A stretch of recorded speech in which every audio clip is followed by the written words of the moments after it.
Time now for sports on 104.7 The Cave. Here's Ned Reynolds. Mike, the intern, Ned Reynolds, in the studio on a Thursday morning. So as we get closer and closer to the NFL draft, teams now are searching for other players on other teams, but also that cap space comes into play. And yesterday it was announced that two players for the Chiefs said, you know what, we'll restructure so we can get better guys. Helps. Absolutely helps. And had it not been for the willingness to restructure, the salary cap would have been breached, and you can't have that. Well, the two guys, of course, are the obvious ones, Patrick Mahomes and Chris Jones. They have two of the most lucrative contracts in all of football. And with the Chiefs, restructuring, folks, doesn't mean they get less money. The money's there. It's just backloaded, perhaps to when they retire, a la Bobby Bonilla and things like that. It's restructured into different increments, and that allows the Chiefs free time or free space in the salary cap. Right now, the Chiefs are under that salary cap by $30 million, and that leaves them a little bit of room. It's not a great amount, but it's a little bit of room to work around, and they've got more individuals to sign. They not only have the draftees to sign, which is not a great amount, but they also have some other individuals on the club who they'd like to keep, and that is going to amount to some fairly lucrative level of remuneration for these guys. So, indeed, the restructuring does help, and the Chiefs do beat the salary cap deadline by about maybe an hour and a half or something like that, but they got under it, and that's what counts. And no fines for us. All right, let's switch gears here. Tournament action last night. We got any area teams in it? We have, of course, the Big 12 and the Southeastern Conference. In the Southeastern Conference, Arkansas played. Arkansas is living by the skin of their teeth, folks. They beat South Carolina 72-68. This is a team over whom Arkansas had about an 18-point lead and let it get away. South Carolina is not very good. The Razorbacks, they're inconsistent, but they did get a win, and that may have put away for them a chance at the NCAA tournament. All right, Mississippi State and LSU. Mississippi State walloped LSU by about 30. That puts Mississippi State against Missouri, and that game will be tonight at the Bridgestone Arena in Nashville, Tennessee. That's where the Nashville Predators play. Now, in the Big 12 tournament up in Kansas City, well, that's some very interesting games. For one thing, here is Colorado, which wasn't given any chance at all, winning a couple of games. So they are in now to round 3. Iowa State, which has a very good team, into round 3 as well. Baylor knocked out Kansas State. Does that knock K-State out of any tournament? Well, we'll find that out when Selection Sunday comes around. And Kansas, KU, the Jayhawks, had a fight doesn't really describe what they had against the University of Central Florida. Central Florida is not a great team. They're under 500, but oh my goodness, are they ever scrappy. They are in the face of everybody, and last night they had a hot shooting game. Well, Kansas and Central Florida went into overtime. KU won it in the overtime, 98-94. It was a dandy. So the Jayhawks also advance now into the third round of the Big 12 Conference Tournament. All the tournaments are going on, and this is where Selection Sunday comes into play. Can't wait. Are you guys going to do anything special for that on Ned Talk? Oh, heavens, yes. That'll be our topic. Don't forget that starts at noon on Sunday. All right.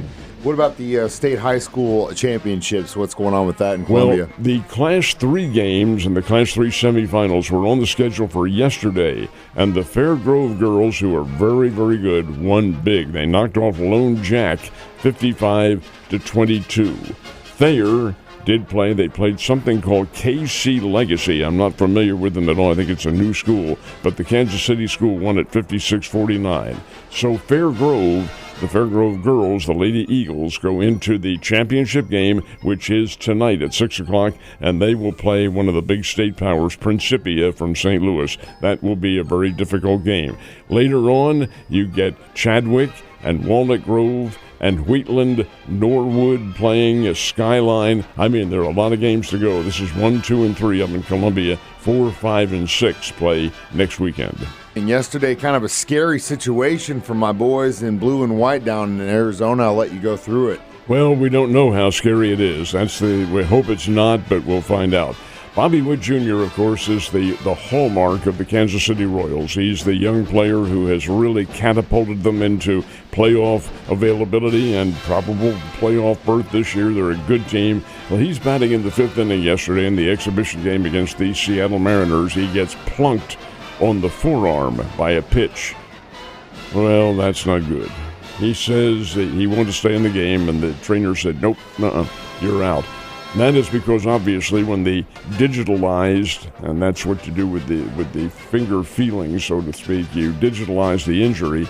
Well, they thought, this feels like it may be severe. No determination yet. That'll be forthcoming today. But Bobby Witt left the game, and when your star player, your hallmark player, leaves the game for any reason at all, that's not good. But it is a forearm injury. We'll find out how severe a little bit later on.